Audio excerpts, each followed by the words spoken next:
আমি এবছর যাদবপুর বিশ্ববিদ্যালয়ে এমএতে বাংলায় ফার্স্ট হয়েছি।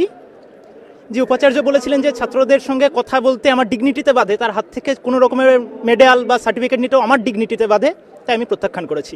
সার্টিফিকেট নেইনি, কারণ যে ভিসি আমাদের উপর এতটা অত্যাচার করেছে পুলিশটাকে, সেই ভিসিকে আমরা অ্যাকচুয়ালি ভিসি বলে মানি না, এবং তার পরিচালিত কোনো প্রতিষ্ঠান থেকে আমরা সার্টিফিকেট নেবো এটা আমরা আশা করছি না, তাই আমরা নিইনি।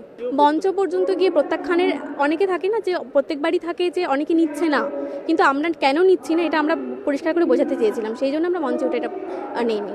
আমি যাদবপুর বিশ্ববিদ্যালয়ে এখানে বাংলা ডিপার্টমেন্ট থেকে এমএ পাশ করেছি। ভিসি যেটা করেছে খুবই লজ্জাজনক ঘটনা। উনি বলেছেন যে স্টুডেন্টের সাথে কথা বলতে ওনার ডিগনিটিতে বাধে।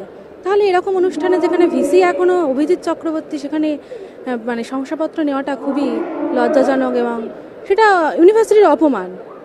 আর মঞ্চে উঠেছি কারণ মনে করেছি এটাই সবথেকে বড় প্রতিবাদ জানানো, বাড়িতে বসে থেকে বা দূর থেকে জানানোর থেকে মঞ্চে উঠে না নেওয়াটাই সবথেকে বড় প্রতিবাদ, তাই এটা করেছি।